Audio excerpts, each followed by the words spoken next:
আসসালামু আলাইকুম সবাইকে। আশা করি সবাই অনেক অনেক ভালো আছেন। প্রিয় ভাই ও বোনেরা, স্বাগতম ধারাবাহিক প্রতিদিনের রাত ৯টার সেশনে। আমি শাকিল স্যার আরো একবার আপনাদের সাথে।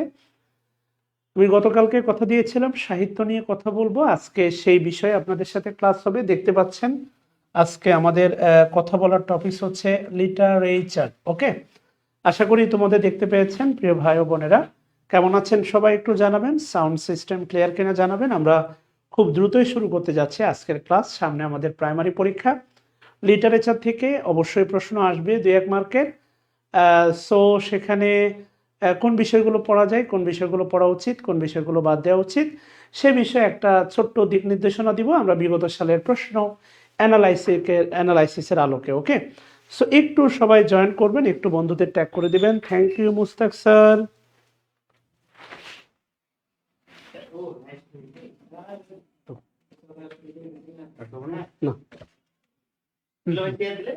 না, দেয়নি।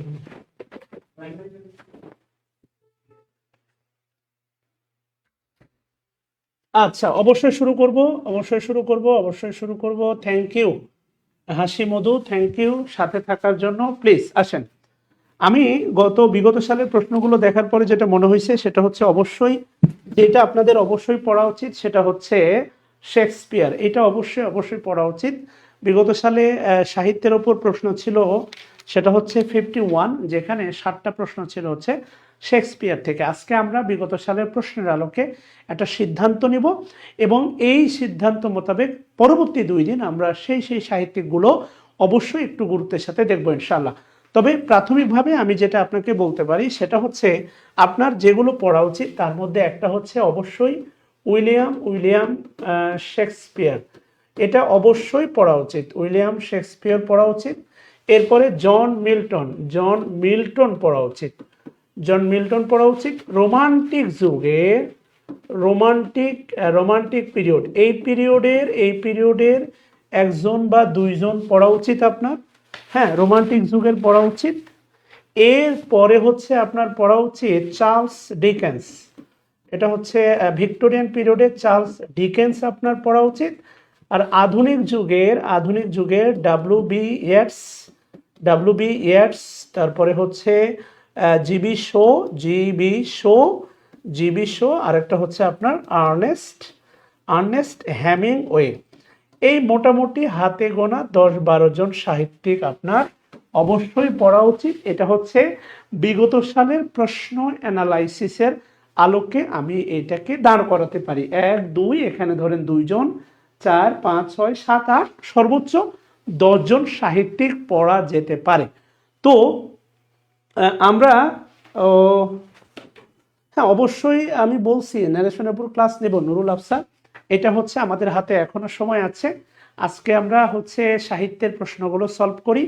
আগামী 2 দিন আমরা এই লেখকদের আলোকে আমরা কি বলে হচ্ছে সাহিত্যের বিস্তারিত কিছু ক্লাস খুঁটিনাটি আমরা চাইলেই করতে পারি ইনশাআল্লাহ। সো এই পর্যন্ত ঠিক আছে কিনা বলেন? এই সাহিত্যগুলো আপনারা মোটামুটি পড়বেন। আচ্ছা, ধন্যবাদ সবাইকে। এই সাহিত্যিক আমার কাছে যেটা মনে হয়েছে এগুলো অবশ্যই একবার করে হলেও তাদের 2-1টা সাহিত্যকর্ম দেখে যাওয়া উচিত। আচ্ছা, এবার আসেন আমরা একেবারেই প্রশ্নে ফিরে যাই। দেখতে পাচ্ছেন 1 নম্বর যে প্রশ্নটা সেটা হচ্ছে এই যে দেখেন 2018 সালে প্রাইমারি সহকারী শিক্ষক। শেক্সপিয়ার অবশ্যই পড়া উচিত। শেক্সপিয়ার অবশ্যই পড়া উচিত। শেক্সপিয়ার নিয়ে আসলে কোনো কাপঝাপ চলবে না। Shakespeare is the boss of the buses.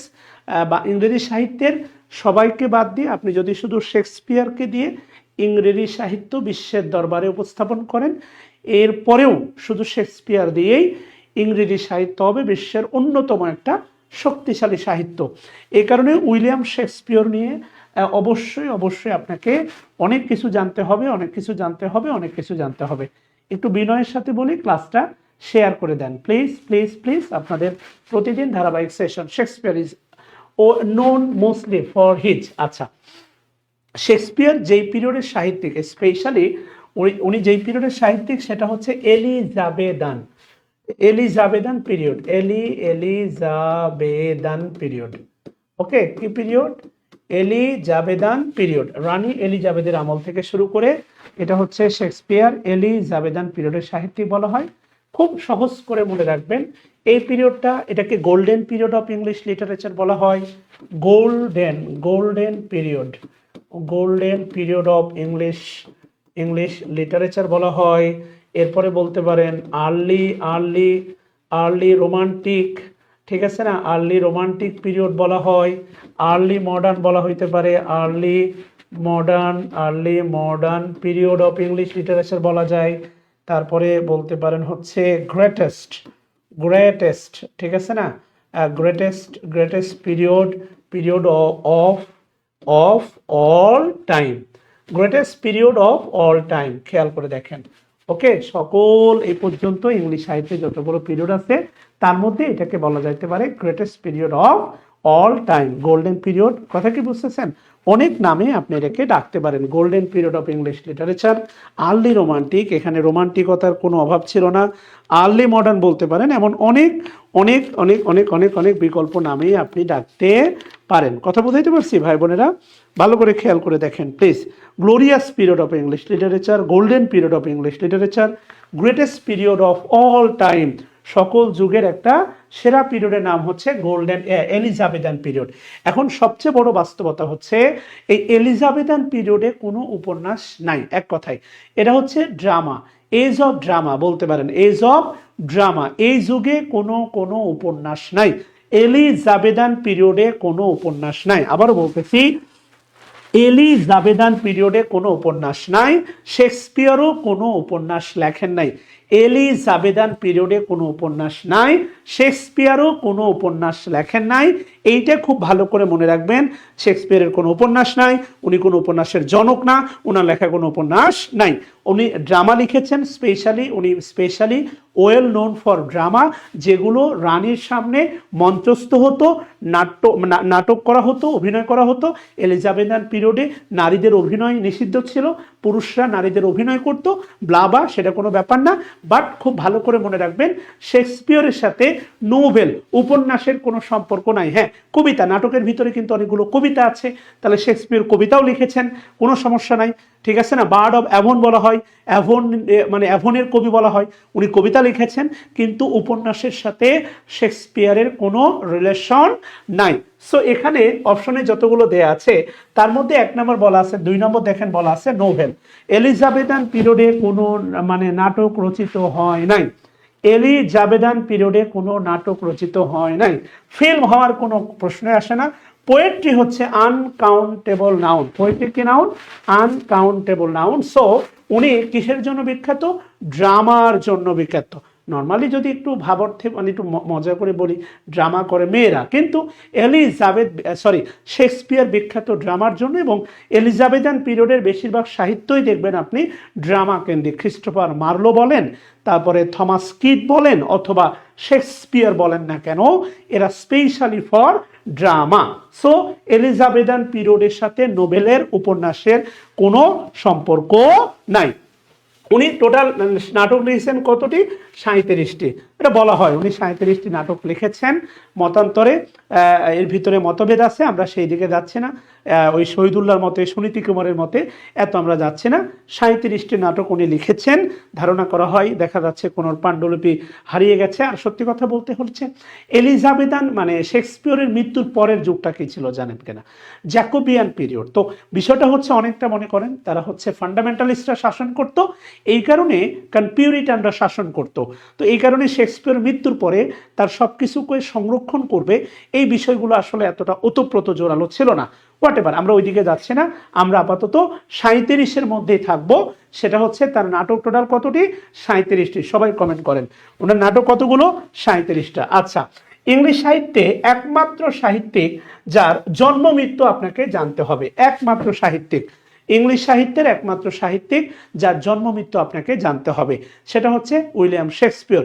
এছাড়া আর কোনো সাহিত্যিকের জন্ম মৃত্যু জানার দরকার নাই, সেটা হোক না রোমান্টিক পিরিয়ডের উইলিয়াম ওয়াটসন, হোক না চার্লস ডিকেন্স, অথবা আধুনিক যুগের মডার্ন ইংলিশ লিটারেচার বলেন, এই জিবি শো বলেন, ডাব্লিউ.বি. ইয়েটস বলেন, তারপরে টি.এস. ইলিয়ট বলেন, এদের কারোরই জন্মসাল জানার দরকার নাই, দরকার নাই, দরকার নাই। তাহলে ওনার জন্ম কত?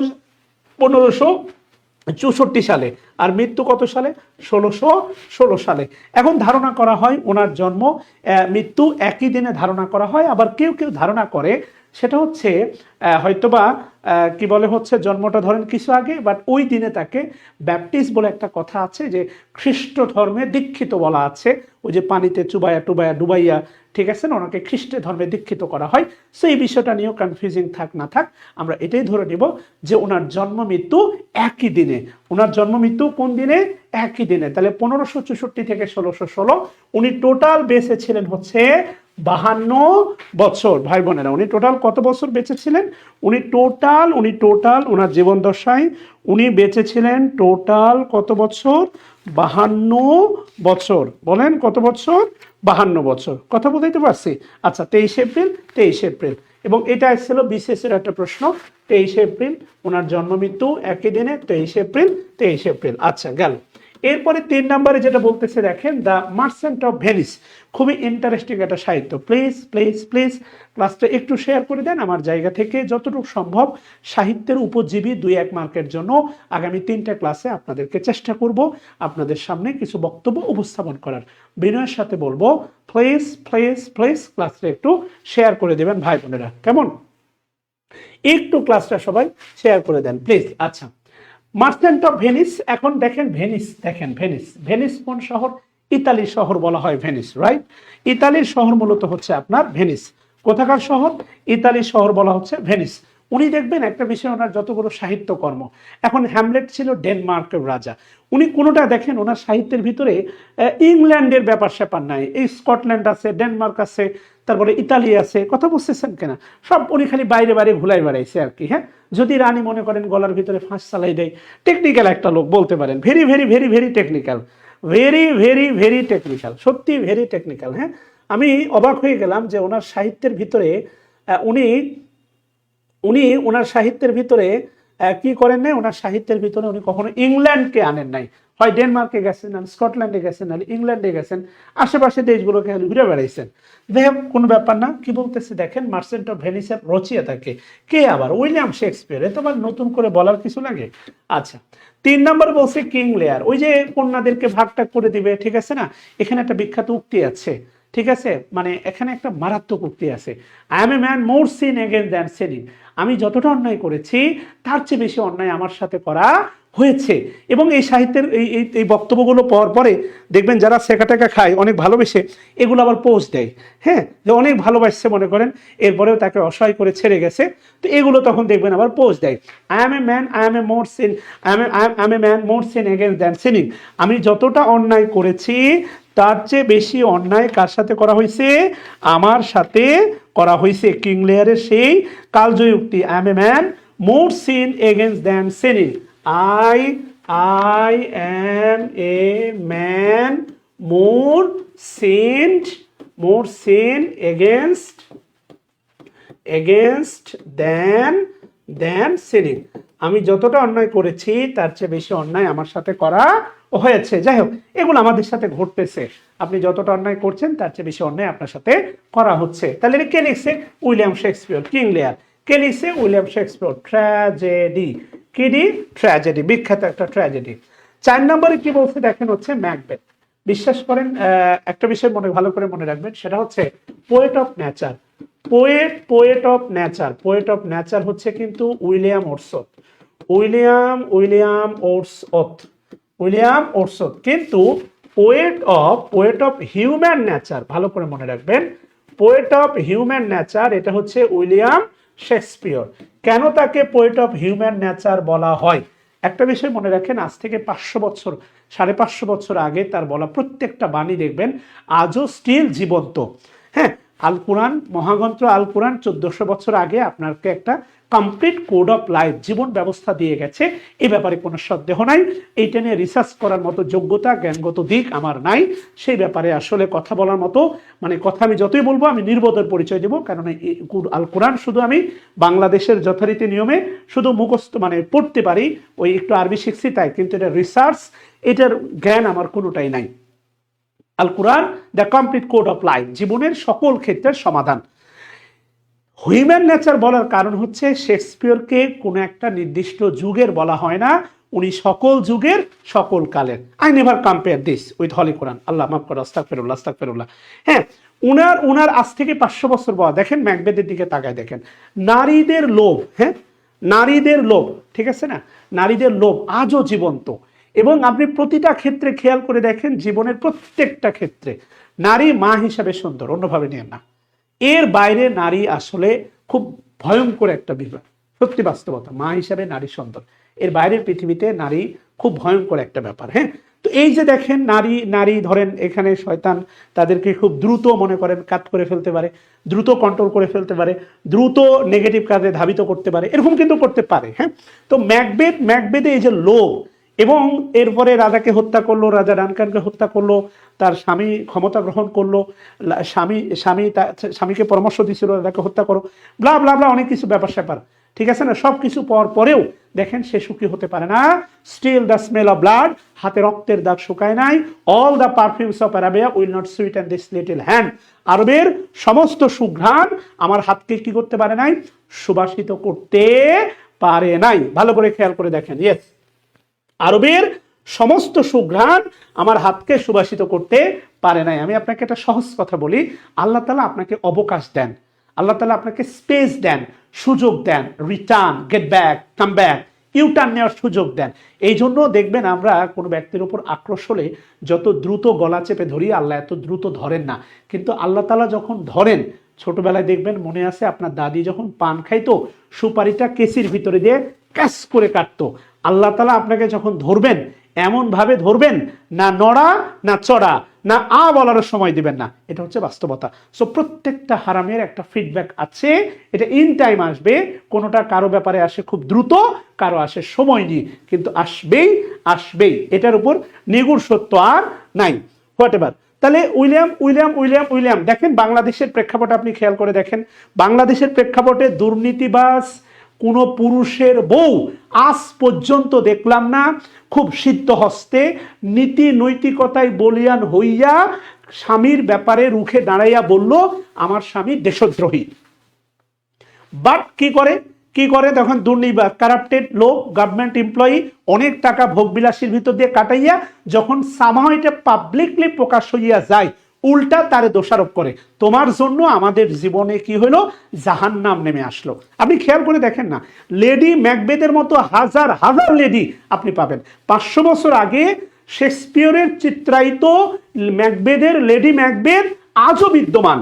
এই জন্য ওনাকে বলা হচ্ছে কি, ওনাকে বলা হচ্ছে poet of human nature. Shakespeare কোন একটা নির্দিষ্ট যুগের না, কোন একটা নির্দিষ্ট কালের না। স্টিল আপনি শত শত লেডি ম্যাকবেথ পাবেন, লেডি ম্যাকবেথ। কথা বুঝতেছেন কিনা? মানে লোভ মানুষকে কোথায় নিতে পারে।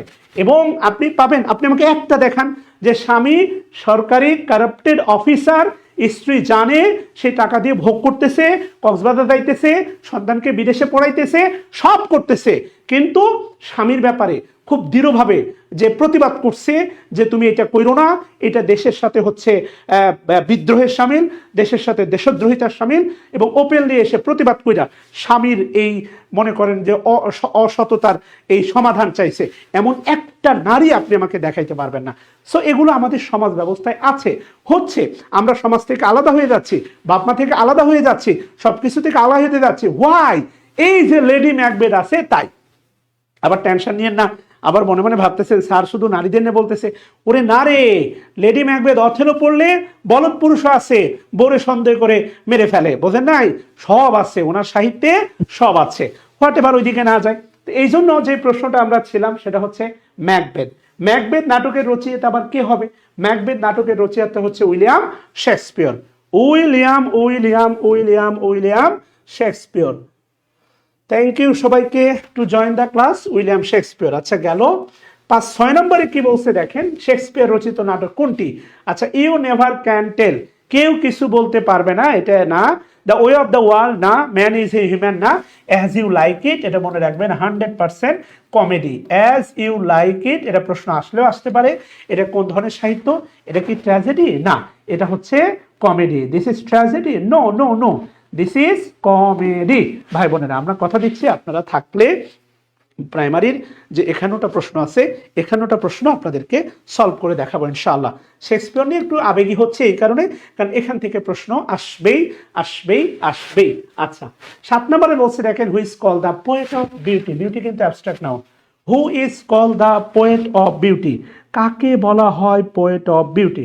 বলেন কাকে বলা হয়? William Wordsworth? না, ওটা হচ্ছে poet of nature. PB Shelley? PB শেলিকে বলা হয়? না, জন কিটস। জন কিটসকে বলা হচ্ছে পোয়েট অফ বিউটি। কথা কি বুঝতেছেন? কাকে বলা হয়? জন কিটসকে বলা হয়।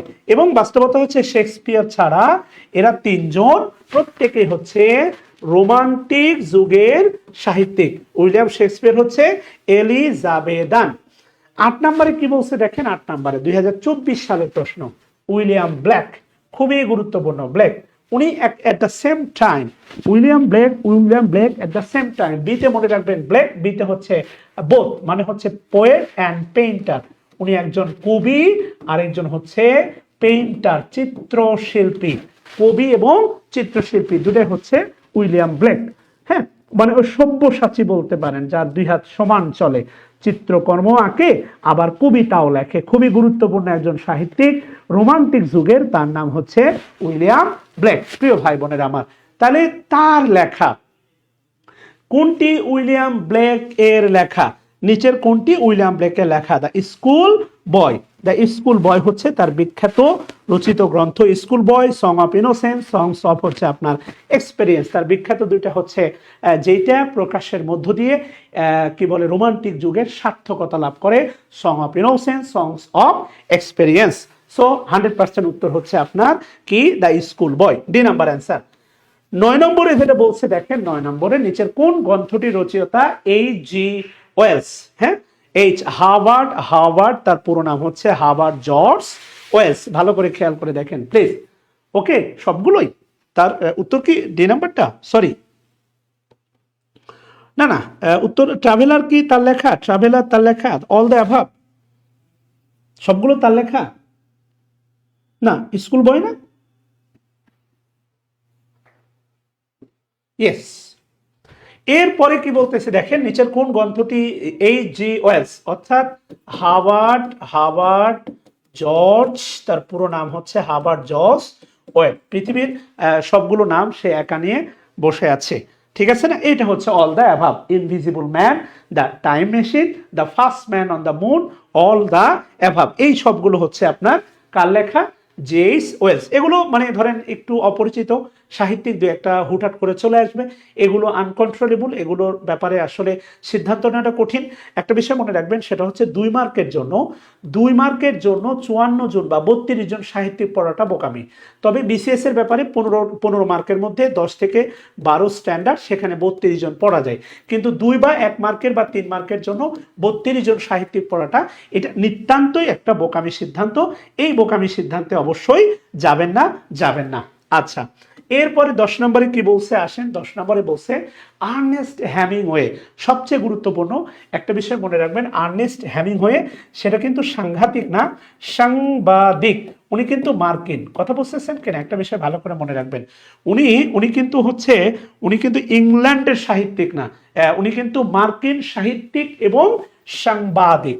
এবং এই দুটার ভিতরে একটা কম্প্যারিজন আছে, সেটা হচ্ছে জিবি শো। ক্লাসটা শেয়ার করলে আপনারা লিটারেচারের পিডিএফটা পেয়ে যাবেন। ওকে, আর লিটারেচারের ক্লাস চাইলে সেটাও পাবেন। আপনারা শুধু ক্লাসটা শেয়ার করলেই লিটারেচার পিডিএফ, লিটারেচার ক্লাস সব পেয়ে যাবেন ইনশাআল্লাহ। আচ্ছা, লিটারেচার ক্লাস দেখতে চাইলে 12টা ক্লাস, সেটা দেখানোর ব্যবস্থা করা যাবে। টেলিগ্রামে আমি আপলোড দিয়ে দিব, আপনারা দেখতে পারবেন। কিন্তু বিনয়ের সাথে রিকোয়েস্ট, সেটা হচ্ছে ক্লাসটা একটু শেয়ার দিতে হবে। আচ্ছা, আর্নেস্ট হেমিংওয়ে, আমরা যেহেতু হচ্ছে ইংলিশ সাহিত্য বলতে ব্রিটিশদের বুঝি, ইংল্যান্ডকে বুঝি, কিন্তু আবারও বলতেছি আর্নেস্ট হেমিংওয়ে উনি একজন উপন্যাসিক। উনি মডার্ন পিরিয়ডের উনি একজন হচ্ছে নোভেলিস্ট, উনি একজন উপন্যাসিক, এবং উনি ইংল্যান্ডের না, উনি শুধু উপন্যাসিক না, উনি সাংবাদিক এবং মার্কিন সাংবাদিক, অর্থাৎ আমেরিকা। আর্নেস্ট হেমিংওয়ে একজন মার্কিন উপন্যাসিক এবং সাংবাদিক, আমাদের বাংলাদেশের মতো না। What ever. এরপরে খুবই গুরুত্বপূর্ণ দেখেন আসে কি বলছে, হু is the author of a farewell to arms. আচ্ছা, হু ইজ দ্য অথর, এখানে খুব গুরুত্বপূর্ণ দেখেন, আর্মস অ্যান্ড দ্য ম্যান। দেখবেন এই জাতীয় আর্মস অ্যান্ড ম্যান, এরকম একটা আর্মস অ্যান্ড ম্যান এই জাতীয় একটা সাহিত্য আছে হচ্ছে জিবি শোয়ের, খুবই গুরুত্বপূর্ণ, কাছাকাছি নাম, উনার নাম দিয়ে শেষ, আর্মস দিয়ে শেষ, সেই আর্মস দিয়েই হচ্ছে আপনার শুরু। এই জন্য মডার্ন পিরিয়ডে আপনারা যে কাজটা করবেন সেটা হচ্ছে জিবি শো এবং আর্নেস্ট হেমিংওয়েতে পাশাপাশি রেখে আপনারা পড়বেন, এটা আপনাদের জন্য ভালো হবে, খুবই ভালো হবে। কেননা এই দুইজনের সাহিত্য একেবারে খুব, হ্যাঁ, arms and the man, yes, arms and the man, এটা 35তম বিসিএস ছিল, এটা লিখেছেন হচ্ছে GB Shaw. Arms and the man এটা লিখছে হচ্ছে জিবি শো। আর এই লিখছে হচ্ছে এ ফেয়ারওয়েল টু আর্মস, এটা লিখছে হচ্ছে আর্নেস্ট হেমিংওয়ে। কি হেমিংওয়ে? আর্নেস্ট হেমিংওয়ে, ভাই বোনেরা। এরপরে 12 নম্বরে যেটা বলছে আসেন, 12, Gitanjali of Rabindranath Thakur was translated by. হ্যাঁ, Gitanjali of Rabindranath Thakur was translated by. কেন জানি মনে হয় এই তথ্যের একটু গ্যাপ আছে, হালকা কেন জানি মনে হয় যে গীতাঞ্জলি কি রবীন্দ্রনাথই লিখেছিলেন, না উনি কি বলে হচ্ছে গীতাঞ্জলির ইংরেজি অনুবাদ করেন রবীন্দ্রনাথ ঠাকুর নিজেই সং অফারিং নামে, আর ডাব্লিউ.বি. ইয়েটস সেটার হচ্ছে কি করেন ভূমিকা লিখেছিলেন, হোয়াট এভার। তো Gitanjali of Rabindranath Thakur was translated by W B. Yeats, প্রশ্নটা একেবারেই কেমন জানি হচ্ছে একটু উল্টা হয়ে গেছে, হোয়াট এভার। ডাব্লিউ.বি. ইয়েটস অথবা অবশ্য আপনার অনুবাদ ভূমিকা লিখেছিলেন W B. Yeats, William Butler, William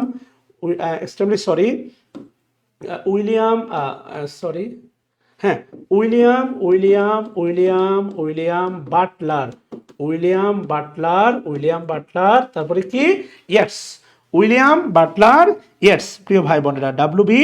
Yeats, William Butler Yeats. এবং খুব ভালো করে মনে রাখবেন সেটা হচ্ছে এই উইলিয়াম বাটলার ইয়েটস হচ্ছে আয়ারল্যান্ড এর জাতীয় কবি, খুব ভালো করে মনে রাখবেন। ন্যাশনাল পোয়েট অফ আয়ারল্যান্ড হচ্ছে ডাব্লিউ.বি. ইয়েটস। আবারও বলতেছি, ন্যাশনাল পোয়েটস অফ আয়ারল্যান্ডের নাম হচ্ছে ডাব্লিউ.বি. ইয়েটস। আচ্ছা, থ্যাংক ইউ সবাইকে। 13 নম্বরে যেটা বলছে দেখেন, what is an epic. Epic মনে রাখবেন মহাকাব্য, আর কাব্য মানে হচ্ছে কবিতা, নট ববিতা। কবিতা গান, কবিতা সং হচ্ছে কবিতারই একটা অংশ, মনে রাখবেন। অর্থাৎ সুরে সুরে বাজনার তালে তালে যখন গাওয়া হয় এই কবিতা হয়ে যায় গান, কেননা প্রত্যেকটা গান শুরুতে কবিতা।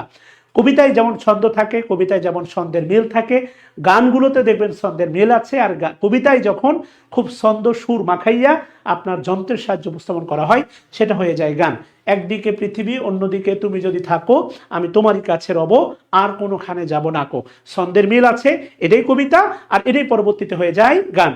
লক্ষ্মী সোনা, আদর করে দিচ্ছি তোকে, লক্ষ্য চুমু, মায়া ভরা তোরই মুখে, এই যে আদর করে দিচ্ছি তোকে তোরই মুখে, ছন্দের একটা মিল থাকে, এটাই কবিতা। আর এটা যখন আপনি সুরে সুরে গাইবেন, যন্ত্র দিয়ে গাইবেন, এটা হয়ে যাবে গান। সো মহাকাব্য, এ লং ন্যারেটিভ পোয়েম, এটা অবশ্যই ন্যারেটিভ পোয়েম, যেখানে অবশ্যই কারো কি থাকবে, হিরোইজম ব্যাখ্যা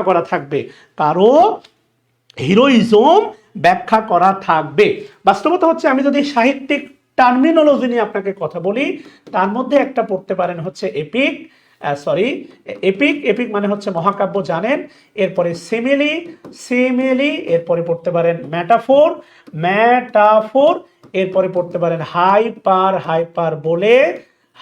বলে এইটা পড়তে পারেন। মানে সাহিত্যিক টার্মিনোলজি দিয়ে যে বিষয়গুলো থেকে প্রশ্ন আসলেও আসতে পারে, এটা একটা বিষয়, এপিক পড়তে পারেন। আরেকটা পড়তে পারেন হচ্ছে ব্যালাড, খুবই গুরুত্বপূর্ণ, ব্যালাড, হ্যাঁ, বলদ না, ব্যালাড পড়তে পারেন, ব্যালাড। আরেকটা পড়তে পারেন প্যারাডক্স, স্ববিরোধী কিন্তু সত্য। হ্যাঁ, মুক্তিযোদ্ধারা হচ্ছে দেশের জন্য যুদ্ধ করছে, পরবর্তীতে তারা কারাপ্টেড হয়ে গেছে, কথা বুঝতেছেন? আচ্ছা,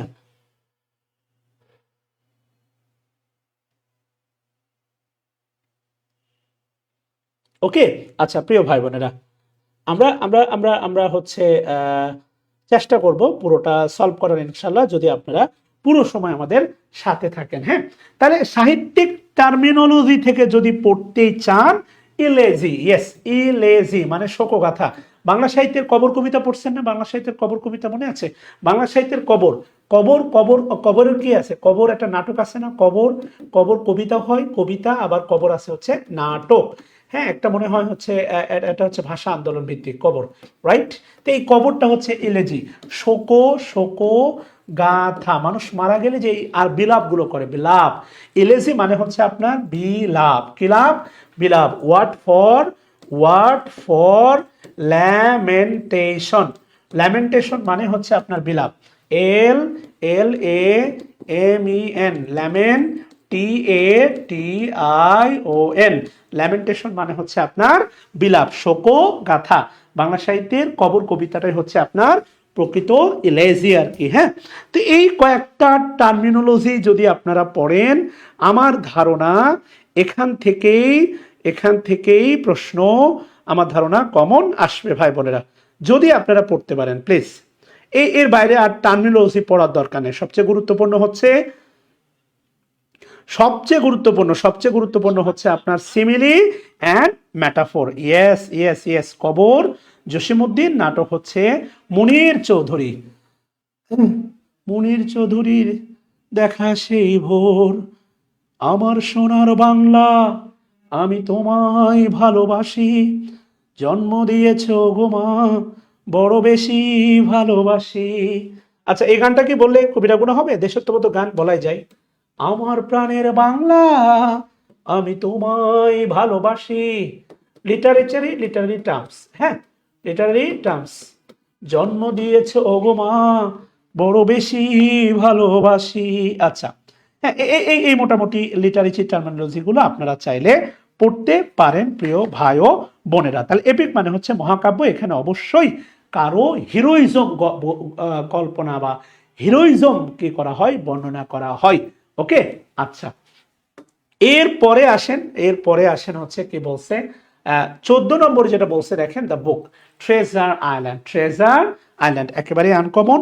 the book treasure island BCS এর প্রশ্ন।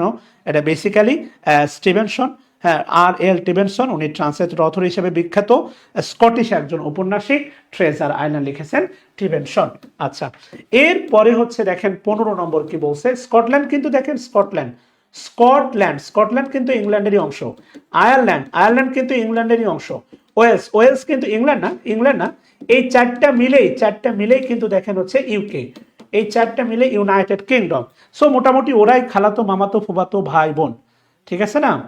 তুমি মিশ্রিত লগন মাধুরী জলে ভেজা কবিতায়, তুমি সোহরাওয়ার্দী শের বাংলার ভাসানির শেষ ইচ্ছায়, তুমি গানের পাখি আব্বাসের নতুন দেখা সেই ভোর।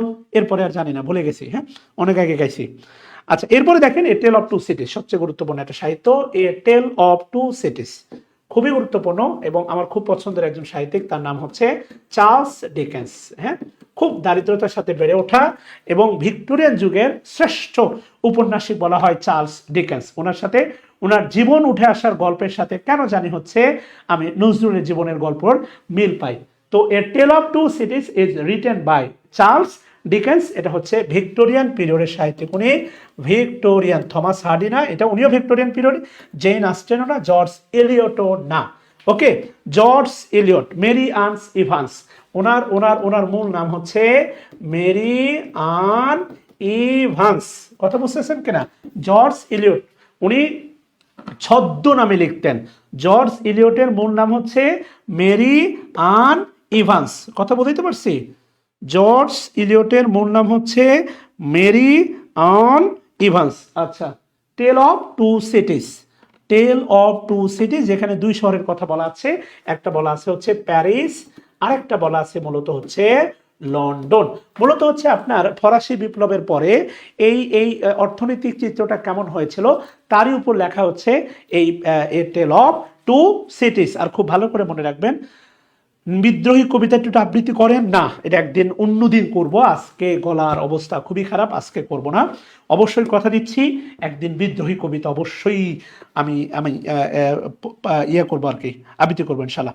প্যারাডাইস লস্ট খুব গুরুত্বপূর্ণ একটা প্রশ্ন, দেখেন একটু আগে বললাম জন মিল্টন পড়তে হবে, বলা আছে দেখেন হচ্ছে paradise lost, paradise Regain, paradise lost, paradise Regain. এখন আমরা বলি আদম, ওরা বলে অ্যাডাম, আমরা বলি হওয়া, ওরা বলে ইভ। আচ্ছা, আদম হাওয়া ইভ যেটাই বলি না কেন, আপনি একটা জিনিস খেয়াল করে দেখেন তো, যে জান্নাতের ভিতরে আল্লাহ আল্লাহ সুবহানাহু ওয়া তাআলা আদমকে তৈরি করে মানে জান্নাতে পাঠালেন, একা ভাল লাগে না। নারী আল্লাহ তৈরি করছে পুরুষের সাথে সহযাত্রী হিসাবে, ঠিক আছে না, উইমেন্স ইজ দ্য মেন্স মেট, নারী পুরুষেরই সঙ্গী। কিন্তু বর্তমান সমাজ ব্যবস্থায় দেখবেন কেমন জানি একসাথে থাকতেই চায় না, খালি আলাদা হইতে চায়। আমাদের বড় সমস্যা দেখেন যে একটা ভালো একটা ইয়ে দেখেন, জ্যামিতিক সমীকরণ দেখেন, যে যারা মনে করেন সিঙ্গেল, এরা মনে করেন জোড়া হতে চায়, হ্যাঁ, মনে করেন যারা সিঙ্গেল তাদের টানে তারা জোড়া হতে চায়, আবার যারা জোড়া তারা আবার সিঙ্গেল হতে চায়। এ আজব একটা সমাজ ব্যবস্থা, আজব একটা অবসময় আমরা দাঁড়িয়ে আছি। সিঙ্গেলগুলো জোড়া হতে চায়, এখন শীতকাল চলতেছে, ভালো করে পড়াশোনা না হলে দেখবাবে আরো সামনে 2-3টা শীত যাবে, কাজ হবে না, একা একা পার করা লাগবে, ওই দিকে না যাই। আমি বলতেছি মানে আমরা এমন একটা সমাজ ব্যবস্থায় দাঁড়িয়ে আছি যেখানে সিঙ্গেলরা জোড়া হতে চায়, আর জোড়া হওয়ার পরে আবার সিঙ্গেল হতে চায়। আমাদের মানে বর্তমান এই বিমুগ্ধকর না, খুবই বিষাক্ত সমাজ ব্যবস্থা বিয়ের মতো সুন্দর একটা বিষয়কে জটিল করতে করতে করতে করতে একটা ফোবিয়া বানাই দিছে। যেমন হচ্ছে কিছুদিন আগে বাংলাদেশের প্রেক্ষাপটে শেখ হাসিনা বলে দাড়ি টুপি মানে হচ্ছে একটা জঙ্গি বানাই দেওয়া যায়, তো দাড়ি টুপি মানে হচ্ছে তুমি ইসলামিস্ট, মানে একটা ফোবিয়া। প্রগতিশীলদের দাম ছিল অনেক বেশি, দাড়ি টুপি নিয়ে কেউ কিছু বললেই তার ব্যাপারে খুব শক্তিশালীভাবে বললেই তাকে দমাই দেওয়া যায়। তো এই বর্তমান সমাজ ব্যবস্থা বিয়েটাকে এত জটিল করে তুলছে যে মানে বলার আর কোনো ভাষা নাই। কথা কি বুঝতেছেন কেন? এটা বাস্তবতা। কিন্তু বিয়ের মতো এত মুগ্ধ, বিয়ের মতো এত সুন্দর, বিয়ের মতো এত স্নিগ্ধ কোনো বিষয় পৃথিবীতে আর নাই, আল্লাহ তাআলা আপনাকে দিচ্ছেন, ঠিক আছে না? সো এই কারণে আলাদা থাকার ভিতরে কোনো কল্যাণ নাই, বরং ইউনাইটেড স্ট্রং, একসাথে থাকার ভিতরেই কল্যাণ আছে ভাই বোনেরা। আল্লাহ তাআলা আপনাদেরকে সহজ করে দিক আপনাদের বিয়ে শাদী। যাই হোক, ওইদিকে না যাই। চার্লস ডিকেন্স একজন বিখ্যাত সাহিত্যিক, এখানে বলছে দেখেন প্যারাডাইস লস্ট এখানে সবচেয়ে গুরুত্বপূর্ণ, justifies the ways of man to God. মানুষ কি আল্লাহকে পরীক্ষা করবে না? বি নাম্বারটা ভুলেও দিয়েন না, বি নাম্বারটা ভুল করেও দিয়েন না প্লিজ। নাজিয়া খান রাত্রি, ভালো আছে, আপনি কেমন আছেন অনেকদিন পরে? বি নাম্বারটা আল্লাহর দোহাই ওয়াল্লাহি ভুল করেও দিয়েন না, বি নাম্বারটা ভুল করেও দেয়া যাবে না। আবারও বলতেছি, বি নাম্বারটা ভুল করেও দিয়েন না। অ্যান্সার সে নাম্বারটা, justify the way of god, আল্লাহর পন্থা, জাস্টিফাই করার পন্থা কার? টু এ ম্যান, মানুষকে পরীক্ষা করার আল্লাহর পন্থা, justify the ways of god, আল্লাহর পন্থা কি? To man, yes, god to man, man to god না, নাউজুবিল্লাহ, ম্যান টু গড ভাবাও যাবে না, গড টু ম্যান। এটা খুব সুন্দর করে ভালো করে মনে রাখবেন। Paradise lost, paradise regain. Okay, আচ্ছা গেল, কোনো ব্যাপার না। 18 নম্বর কি বলছে? আপনারা থাকলে পুরোটা আমরা সলভ করবো। হুই ইজ দ্য ট্রেজার আইল্যান্ড? দেখেন এই যে প্রশ্ন কমন হয়, দেখছেন প্রশ্ন কিন্তু রিপিট হয়, তাহলে স্টিভেনসন আমাদের পড়া উচিত, এটা গুরুত্বপূর্ণ একজন সাহিত্যিক। হ্যাঁ, স্টিভেনসন একজন স্কটিশ সাহিত্যিক, এটা আমাদের পড়া উচিত। 19 নম্বরে কি বলছে দেখেন, হুই is the author of the paradise Regain? তো এটা একটু আগে পড়লাম, তাহলে জন মিল্টন, এটা আমাদের জানা উচিত, রাইট? ইয়েস, হাসি মধু দোয়া রইল, অবশ্যই দোয়া রইল, জন মিল্টন। 20 নম্বরে কি বলছে দেখেন, 20 number, the books man and Superman. এই মাশাআল্লাহ, ম্যান অ্যান্ড সুপারম্যান, এই প্রথম আমরা পেলাম জস বার্নার্ড শো। খেয়াল করে দেখেন, ম্যান অ্যান্ড সুপারম্যান হচ্ছে কার লেখা? জস বার্নার্ড শো। জিবি শো আমরা সংক্ষেপে ডাকি হয়তো বা জিবি শো বলে, বাট এটার পুরোটা হবে জস বার্নার্ড শো। একটা বিষয় আমি আপনাকে খুব সহজে বলে রাখি, আপনার জন্য সহজ হবে মনে রাখাটা, আই বিলিভ খুবই সহজ হবে, আমাকে একটু 1 মিনিট সময় দিন। এটা জিবি শো বা জস বার্নার্ড শো বলা হয়, কোনো ব্যাপার না। ইয়েস, এরপরে দেখেন যেটা হচ্ছে ম্যান অ্যান্ড সুপারম্যান, যেটা আরেকটা আছে সেটা হচ্ছে the old man and the sea. The the old man and the sea, খুব ভালো করে মনে রাখবেন, the old man and the sea. এইটা হচ্ছে আপনার হ্যামিংওয়ে, আর্নেস্ট হ্যামিংওয়ে। আর এই যে দেখেন ম্যান অ্যান্ড সুপারম্যান, এই যে দেখেন ম্যান আছে, ম্যানটা কিন্তু গুরুত্বপূর্ণ, ম্যান দুটার ভিতরে দেখেন একটা ম্যান আছে, ম্যান অ্যান্ড সুপারম্যান লেখছে GB Shaw, are the old man and the sea লিখেছেন হচ্ছে আর্নেস্ট হ্যামিংওয়ে। এই যে সিমিলার নামগুলো যেন কোনোভাবেই আপনার পরীক্ষার হলে আপনাকে কনফিউশন তৈরি করতে না পারে। রেইনবো নামে কবিতাও আছে, আবার রেইনবো নামে উপন্যাসও আছে। রেইনবো নামে উইলিয়াম ওরসথের কবিতাও আছে, রেইনবো নামে আবার উপন্যাসও আছে। সো এই বিষয়গুলো আপনাকে কি করতে হবে, অবশ্যই ডিএইচ লরেন্সের বিখ্যাত উপন্যাস হচ্ছে দ্য রেইনবো। আর রেইনবো নামে আবার কবিতা লিখেছেন কে, উইলিয়াম ওরসথ। ভাই বোনেরা কেমন, এটা গুরুত্বপূর্ণ। এই সম্পূরক তথ্যগুলো আমার হ্যান্ড নোটে, আমার যে সাহিত্যের লিটারেচার যে নোটটা আছে, আগামী দিন আমরা ক্লাস দিব। এবং যাদের পিডিএফটা দরকার ইনবক্সে নক দিলেই আমাদের কি বলে টিম আপনাদেরকে সাহিত্যের পিডিএফটা দিয়ে দিবে। মারিয়াম বলছে বিয়ে করে ফেলছি স্যার, আমার জন্য একটা হালাল রিজিকের ব্যবস্থা হয়, দোয়া করবেন। অবশ্যই অবশ্যই অবশ্যই অবশ্যই অবশ্যই অবশ্যই। আর্মস অ্যান্ড দ্য ম্যান, খুবই ফানি টাইপের একটা লেখা, তামান্না সুলতানা বিথি, মার্শাল্লাহ। এরপরে 21 নম্বরে কি বলছে দেখেন, 21 number, who is the author of the Indians wins freedom. মার্শাল্লাহ, এই প্রশ্নটা একেবারে একটু সাসপেনশনাল প্রশ্ন। ইন্ডিয়া উইন্স ফ্রিডম, এই প্রশ্নটা একদম কাছাকাছি একটা প্রশ্ন আছে, একটা আবুল কালাম আজাদ, খুব ভালো করে মনে রাখবেন, একটা আবুল কালাম আজাদ, একটা আছে ইন্ডিয়া উইন্স ফ্রিডম, ঠিক আছে না, আরেকটা আছে wings of fire, what ever. একটা মাওলানা আবুল কালাম, একটা মাওলানা আবুল কালাম আজাদ। হ্যাঁ, তো এখানে আছে India wins freedom, Abul Kalam Azad, Abul Kalam Azad, India wins freedom. উনি কিন্তু একজন মাওলানা। শীতকালটা কষ্ট করে কাটিয়ে দাও বাচ্চারা, শীতের পরে বসন্ত প্যারা নাই। আচ্ছা, আজীবন এই এই এই এই শফিক তুহিন এই ইয়েতেই কাটো। ওকে, মাওলানা আবুল কালাম আজাদ। এরপরে দেখেন কি বলছে, নামের একটা মিল আছে, সেটা হচ্ছে wings of fire. Wings of fire, খেয়াল করে দেখেন, উইংস অফ ফায়ার এইটা কার লেখা বলেন তো? উইংস অফ ফায়ার এটা হচ্ছে APJ আব্দুল কালাম। খেয়াল করে দেখেন নামের ভিতরে পার্থক্য আছে, এটা Abul Kalam, India wins freedom, আর একটা হচ্ছে উইংস অফ ফায়ার, লিখছে APJ আব্দুল, একটা আবুল আর একটা দেখেন আব্দুল।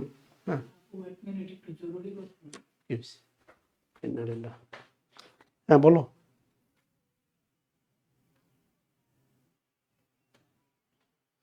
না, কালকে বন্ধ। হ্যাঁ, পরের সপ্তাহে।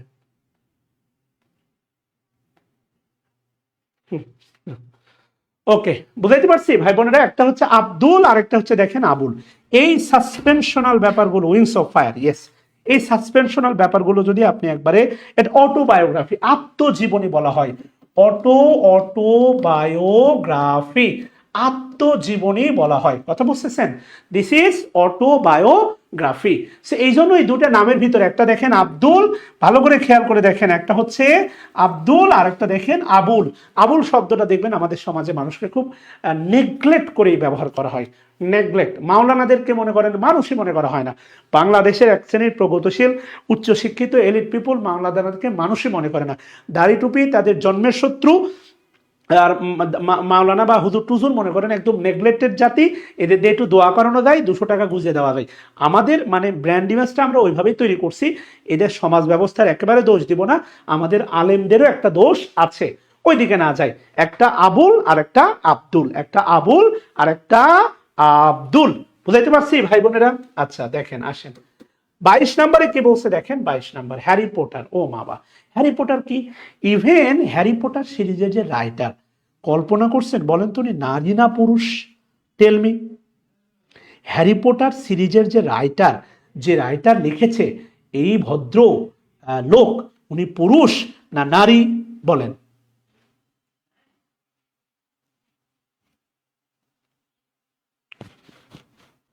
ইয়েস, এই তো সুন্দর। ইউলিসিস কবিতাও আছে, আবার উপন্যাসে আছে। অবশ্যই এটা এ নাম্বার, একটা শিশুতোষ বই, হ্যারি পটার জগৎ বিখ্যাত একটা বই, হ্যারি পটার সিরিজ। এটা নিয়ে নতুন করে বলার কিছু নাই, কিন্তু প্রশ্ন ছিল হ্যারি পটার সিরিজের যে রাইটার উনি কি নারী হবে না পুরুষ হবে, সেইটা একটু বলেন প্লিজ। প্রশ্ন ঘুরাই দিতে পারে না যে হ্যারি পটার সিরিজের রাইটার পুরুষ না নারী। কলিজায় তুই আমার, তুই তো নয়নের আলো, লাগে না তুই ছাড়া, লাগে না তো যে ভালো। এটাও এই গানও মোটামুটি গাওয়া যায় মনে হয় না, মেয়েকে উদ্দেশ্য করে গাওয়া যায়। আবার আপনারা কেউ ফোনে রাত্রেবেলায় আবার গান গায় না, এটা হ্যাঁ আমার শুনে। বেডি, বেডি, হ্যাঁ শাহাদাত রাকিবের এটা ভালো লাগছে, ও একটা বেডি, ও একটা নারী না বেডি, ও একটা বেডি আছে, ভালো। এরপরে কি বলছে দেখেন 23 নম্বর। 23 নম্বর বলছে হ্যারি পটার সিরিজের সর্বশেষ প্রকাশিত বইটি কত নম্বর বই বলেন। হ্যারি সিরিজের প্রকাশিত বইটা হচ্ছে, লাস্টে প্রকাশিত বইটা হচ্ছে 7ম। এরপরে 24 দেখেন, সাহিত্য নিয়ে বেশি প্যারা খাবেন না, চিল, জিকে। সাহিত্য মিন জিকে, সবাই এটা মাথায় রাখবেন, সাহিত্য মিন জিকে। দ্বিতীয় বিষয়, আপনি যেটা মনে করেন আল্লাহ এই সমুদ্রে কেমনে নামবো, ভাই এত মার্ক তো বন্টনই নাই। মানে আপনাকে সাহিত্য থেকে প্রশ্ন করলে 100 মার্কের প্রশ্ন করলেও গুরুত্বপূর্ণ সাহিত্যিক কাভার হবে না, সেখানে আপনাকে প্রশ্নই করবে 2-3 মার্কের, বিসিএস এর প্রশ্নই আসে 15 মার্কের। এই কারণে হাতে গোনা গুরুত্বপূর্ণ কয়েকজনকে পড়লেই হবে। আপনার জীবনের আশেপাশে অনেক মানুষ আছে, আপনার জীবনের আশেপাশে অনেক মানুষ আছে, এর মধ্যে থেকে যদি আমি মোস্ট 3টা মানুষ আপনাকে খুঁজতে বলি, কেউ খুঁজবেন স্বামী সন্তান তারপর বাপ মায়ের মধ্যে, এদের মধ্যে যদি আবার একজন নিতে বলি যে আপনাকে যদি একটা মেন্টাল গেম খেলি, আসেন আপনার সাথে একটা মেন্টাল গেম খেলি, টু বি অনেস্ট উত্তর দিবেন। ছেলেদের জন্য হচ্ছে বাবা মা তারপরে স্ত্রী, ছেলেদের জন্য বাবা মা স্ত্রী, আর মেয়েদের জন্য হচ্ছে বাবা তারপরে মা স্ত্রী স্বামী। হ্যাঁ এই 3জন ব্যক্তি। আমি ধরেন আরেকটা দিলাম, সন্তানও দিলাম, সন্তান, ছেলেদেরও দিলাম সন্তান, মেয়েদেরও দিলাম সন্তান। এখন একটা মেন্টাল গেম হবে, হ্যাঁ এখন এটা হচ্ছে মেয়েদের, মেয়েদের আপনাকে একজন পিক করতে হবে, একজন, এটা হচ্ছে ছেলেদের, একজন পিক করতে হবে। বলেন তো আপনি কাকে নেবেন, মানে আমি আপনাকে গুরুত্বপূর্ণ বোঝাচ্ছি। হ্যাঁ প্রশ্ন আসার মানে পড়ার সময় কোনটা বাদ দিবেন আর কোনটা রাখবেন, এই চিন্তাগুলো করলে বাদ দেওয়া রাখাটা সহজ হবে। বলেন শুনি, কাকে রাখবেন কাকে বাদ দিবেন দেখি। একটা মেন্টাল গেম, সেতু আক্তার মা বাদে সবকে বাদ দিয়ে দিয়েছে, দেখছেন? তাহলে মা সবচেয়ে গুরুত্বপূর্ণ, নাম্বার 1। হ্যাঁ তাহলে বাকি 3টা বাদ, মানে গুরুত্বপূর্ণ কিন্তু বাদ, এটা মোস্ট গুরুত্বপূর্ণ কি মা। আচ্ছা থ্যাংক ইউ সেতু। এরপরে এরপরে এরপরে না না না, লাইভে যেগুলো থাকবে সেগুলো না, আমরা ক্লাস নিব বোন আমার, এগুলো তো বিগত সালের প্রশ্ন রে বোন। মা, আচ্ছা মা, এটা শাহাদাত রাকিব একদম শুরুতে বলছি, ক্লাসের শুরুতে বলে দিছি শাহাদাত রাকিব। মারিয়াম বলছেন হাজবেন্ড, থ্যাংক ইউ। দেখেন বাকিগুলো নাই। মা, আচ্ছা মা বিয়ে করেন না মনে হয়, আব্দুল্লাহ মামুন মনে বিয়ে করেন নাই, স্বর্ণ ভট্টাচার্য মনে বিয়ে করেন নাই, আচ্ছা ভালো। যারা স্বামী পাগল তারা স্বামী, হ্যাঁ আচ্ছা। রুহুল রুবি মিয়া মা, অবিবাহিত। রওশন আর যে বলছে পারবো না, তাহলে আপনি সব পড়েন, সাহিত্যিক যতগুলো 1000 সাহিত্যিক আছে সব পড়েন। তামান্না টে চৌধুরী হাজবেন্ড, মানুষের জীবন ব্যবস্থার উপরে সে নেই, দেখা যাচ্ছে সে বিয়ে করে নেই, সে কি বুঝবে, স্বামীর মর্ম কি বুঝবে, স্ত্রী মর্ম কি বুঝবে, এই জন্য নিচ্ছে না, বলেন না। আচ্ছা মা, মা স্ত্রী, কে আর সুজন স্ত্রী, আল্লাহ একবার। আচ্ছা হ্যাঁ আব্দুল্লাহ, হ্যাঁ কি বেটা, আম্মু, আচ্ছা সুন্দর। আমি আপনাকে এই গেমটা কেন খেলতেছি মাইন্ড করেন না, আপনারা পড়ার সময় ভাবেন যে কোনটা বাদ দিব কোনটা পড়বো, এই বাদ দেওয়া শেখানোর জন্য আপনাকে আপনার উপরে এই 2 মিনিটের একটা মেন্টাল অত্যাচার মনে করেন চাপাই দিলাম, বুঝতেছেন? এই আর কিচ্ছু না, মানে আপনারা যে মনে করেন কনফিউশনে থাকেন কোনটা বাদ দিব, ঠিক এইরকম ভাবেই চিন্তা করে মানে পড়ার সময় নিজের প্রস্তুতির সময় এই চিন্তাটা করবেন। হ্যাঁ শেক্সপিয়ারের ওপর ইংলিশ সাহিত্যের, মানে আপনি যদি নাও আসে তাও পড়তে হবে, ধরেন আগামী 2 বছর শেক্সপিয়ার নিয়ে প্রশ্ন হয়নি, তাও পড়তে হবে আপনাকে, সেটা হচ্ছে শেক্সপিয়ার। না না বউ বাচ্চা তো আছে, যে সন্তান দিলাম, আপনার সন্তান, ছেলে তার সন্তান, এই যে মেয়েদের সন্তান, সন্তান তো দিছি বাবা, সন্তান দিছি, আল্লাহ শুকরিয়া, আল্লাহ শুকরিয়া। না না বউ বাচ্চা আছে তো, এই যে স্বামী, ছেলেদের স্ত্রী, মেয়েদের স্বামী আছে না, কি সুজন, মাশাল্লাহ মাশাল্লাহ মাশাল্লাহ, ঠিক আছে। আরিফ খান তুমি একজন আদর্শ স্ত্রী, লাভ ইউ আপু। আরিফ খান স্ত্রী হলো কেমনে? আচ্ছা আচ্ছা, মেন্টাল গেম দেখছেন, এই জায়গায় যদি আপনি বাদ দিতে পারেন, আমার মনে হয় আপনি এখন থেকে, আশা করি, আমার বিশ্বাস, আপনি পড়ার জায়গাতেও কোনটা পড়তে হবে, কোনটা বাদ দিতে হবে। আর কি কঠিন হবে বলেন? আর কঠিন হবে না, আমার মনে হয় আর কঠিন হবে না। হোয়াটএভার, এখন থেকে আমার ধারণা পারবেন ইনশাল্লাহ। আসেন আমরা যাই নেক্সট থেকে, কথা না বাড়াই। যেখানে ছিলাম, এই যে দেখেন, প্যাট্রিজম, কবিতাটার রচয়িতা কে? প্যাট্রিজম। প্যাট্রিজম কবিতার রচয়িতা কে? Sir Walter Scott. কিসের? হ্যাঁ স্যার, হ্যাঁ স্যার ওয়াল্টার স্কট। প্যাট্রিজম কবিতার ইয়ে হচ্ছেন স্যার ওয়াল্টার স্কট। আচ্ছা, হ্যাঁ। মার্চেন্ট অফ ভেনিস রিটেন, এটা কে লিখছে? William Shakespeare. আবার ওরসদ দিয়ে না, উইলিয়াম শেক্সপিয়র লিখছে। 26 নম্বরে কি বলছে দেখেন, ওরসদ ওয়াজ ইন্সপায়ার্ড বাই। এই যে দেখেন, ওরসদ ওয়াজ ইন্সপায়ার্ড বাই। ঘটনার ক্রম কি? 1798 থেকে 1832। 1798 থেকে 1800 দেখবেন 32। এটার নাম হচ্ছে রোমান্টিক পিরিয়ড, অর্থাৎ ইংলিশ সাহিত্যের সবচেয়ে ছোট পিরিয়ডের নাম হচ্ছে রোমান্টিক পিরিয়ড। একটা বিষয় বলেন তো, রোমান্টিকতা খুব অল্প সময় না বেশি সময়? আপনি যদি মাইন্ড করেন না, হাত ধরার সুযোগ পান, সাহিত্য পড়াচ্ছি, আবার বললেন না স্যার আপনি উমরা করে আসে এগুলো কি বলতেছেন?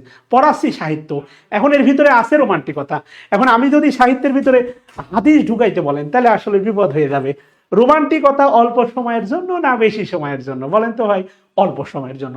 রোমান্টিক পিরিয়ডটাও কিন্তু অল্প সময়, দেখেন মাত্র 34 বছর। হ্যাঁ, রোমান্স অল্প সময়, রোমান্টিকও অল্প সময়ের পিরিয়ড। হ্যাঁ, দ্বিতীয় বিষয় হচ্ছে 7, 8, 9। আপনার জানা কথা, 7, 8, 9 71 পরবর্তী যত বাংলা সিনেমা, নাটক, গান, কবিতা, ওরা 11 জন। একটি ফুলকে বাঁচাবো বলে যুদ্ধ করি, মোরা একটি ফুলের হাসির জন্য অস্ত্র ধরি, বলে যাচ্ছে বিখ্যাত গানগুলো। ওরা 71 ভিত্তিক একটা বিখ্যাত আমার সিনেমা ছিল, মানে পছন্দের। ওরা 11 জন, দেখছেন কিনা যে এক এক করে সবাইকে হত্যা করে ফেলে। ওরা 11 জনে যুদ্ধ শুরু করে, আরো অনেক তো যুদ্ধ করে, তার মধ্যে সবাইকে এক এক করে হত্যা করে। তো 71 পরবর্তী, বাংলাদেশের 71 পরবর্তীতে যে সিনেমা নাটকগুলো হয়েছে সব দেখবেন মুক্তিযোদ্ধা ভিত্তিক। 24 সালের পরেও দেখবেন শেখ হাসিনাকে ব্যঙ্গ করে কিছু নাটক বানানো হয়েছে। 24 সালের এই বিপ্লবের পরেও দেখবেন যে হচ্ছে ওই ডিবি হারুনকে ব্যঙ্গ করে, যে আপা পালাইছে, হারুন এখন তো বিপদে পড়ে গেছে, ব্যঙ্গ করে কিন্তু নাটক বানানো হয়েছে। আমি আপনাকে বোঝানোর চেষ্টা করতেছি যে রোমান্টিক পিরিয়ডটা শুরু হয়েছে 7, 9, 8। আর ফরাসি বিপ্লব হয়েছিল, ফ্রেঞ্চ রেভলিউশন ছিল 7, 8, 9, মানে ঠিক আপনার 9 বছর আগে। তাহলে অবশ্যই রোমান্টিক পিরিয়ডে ফ্রেঞ্চ রেভলিউশনের একটা অটো প্রভাব থাকবেই। এটা আসলে মুখস্থর কিছু নয়, এটা একটা যৌক্তিক বিষয়। এটা মুখস্থের কিচ্ছু নাই, এটা একটা যৌক্তিক বিষয়। যারা লাইভ ক্লাস চলাকালীন সময় বেসিক কোর্সে ভর্তি হবেন, 1200 টাকার কোর্সে ভর্তি হতে পারবেন 800 টাকায়। ভর্তির সাথে সাথে টেলিগ্রামে রেকর্ড ক্লাসগুলো সব পেয়ে যাবেন, যেখানে basic grammar, 2 master, clips to fail, পত্রিকা, অনুবাদ, সাহিত্যের 200+ পেয়ে যাবেন ভাই বোনেরা। কথা কি বুঝাইতে পারছি? এই কারণে এটা মুখস্থ করবেন না। ফ্রেঞ্চ রেভলিউশন হয়েছিল 7, 8, 9, মানে 1789 সালে। ঠিক তার 9 বছর পরে শুরু হলো রোমান্টিক পিরিয়ড, লিরিক্যাল ব্যালাড প্রকাশের মধ্য দিয়ে, যেটা লিখছেন উইলিয়াম ওরসদ। ঠিক আছে না? এখানে 23টি কবিতা ছিল উইলিয়াম ওরসদের লেখা লিরিক্যাল ব্যালাডের মধ্য দিয়ে। সো অবশ্যই এখানে তার একটা অটো প্রভাব থাকবে। So William Wordsworth inspired by French revolution. এ পর্যন্ত ঠিক আছে ভাই বোনেরা?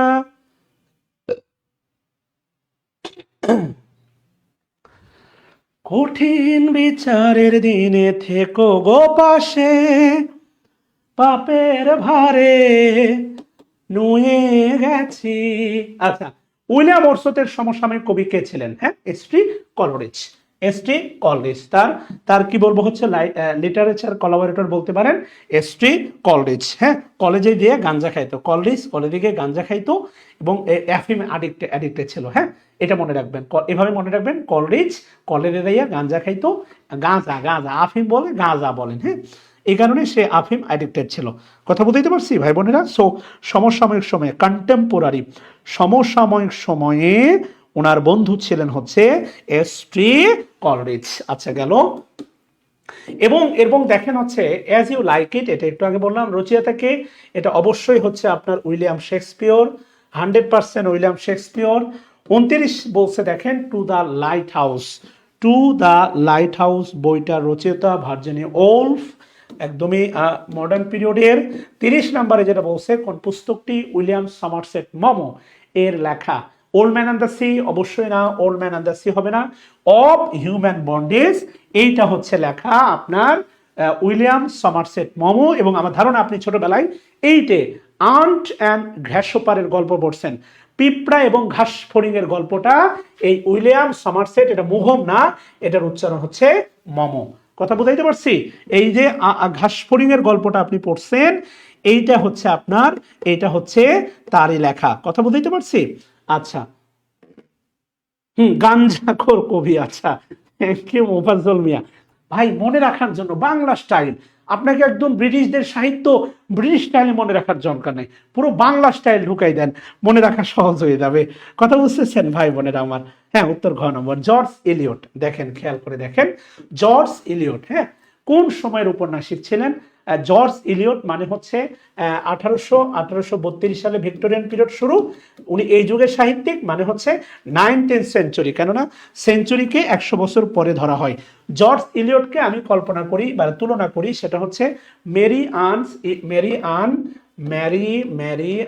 আন ইভান্স, হ্যাঁ, এটা হচ্ছে ওনার মূল নেম, উনি লিখছেন জর্জ ইলিয়ট ছদ্মনামে। এবং বাস্তবতা হচ্ছে আরেকটা হচ্ছে জর্জ অরওয়েল, এটা কিন্তু মডার্ন পিরিয়ডের জর্জ অরওয়েল, ঠিক আছে না? এটা আরো অনেক বড় সাহিত্যিক, এটা নিয়ে নতুন করে আসলে বলার কিছু নাই। এই জর্জ অরওয়েলের আরো বিখ্যাত আছে, অ্যানিমেল ফার্ম আছে, 1984 আছে, ঠিক আছে না? সেটা আরো পরের ব্যাপার।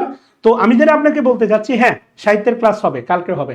জর্জ ইলিয়ট, এই মেরি আর্নস ইভান্স এবং চার্লস ডিকেন্স মনে করতেন উনি একজন পুরুষ, কিন্তু বাস্তবতা হচ্ছে এই জর্জ এলিয়ট উনি একজন নারী, মনে রাখবেন।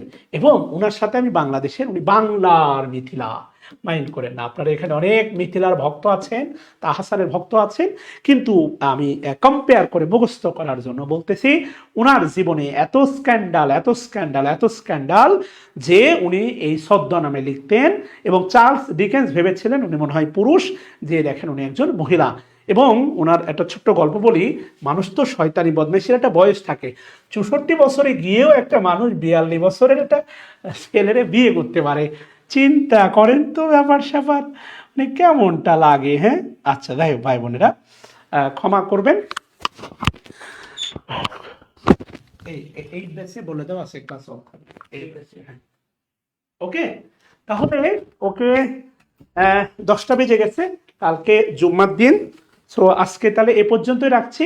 আমরা ধারাবাহিকভাবে 3-4টা ক্লাস সাহিত্যের উপর কথা দিচ্ছি। বিগত সালে শুধু প্রশ্ন সলভের উপর না, আমরা গুরুত্বপূর্ণ কয়েকজন সাহিত্যিক নিয়েও আমরা হচ্ছে অ্যাডাম বেরি, হ্যাঁ, আদম বেরি, একদম দুষ্টু বেরি আর কি, আমরা করবো ইনশাআল্লাহ। সো আপনাদের জন্য দোয়া, আল্লাহ তাআলা আপনাদের পরীক্ষাটা সহজ করে দিক। ইনশাআল্লাহ কথা হবে নিয়মিত রাত 10টা, এই সেশনটা প্রতিদিন হবে, আপনাদের সাথে কথা দিচ্ছি ইনশাআল্লাহ।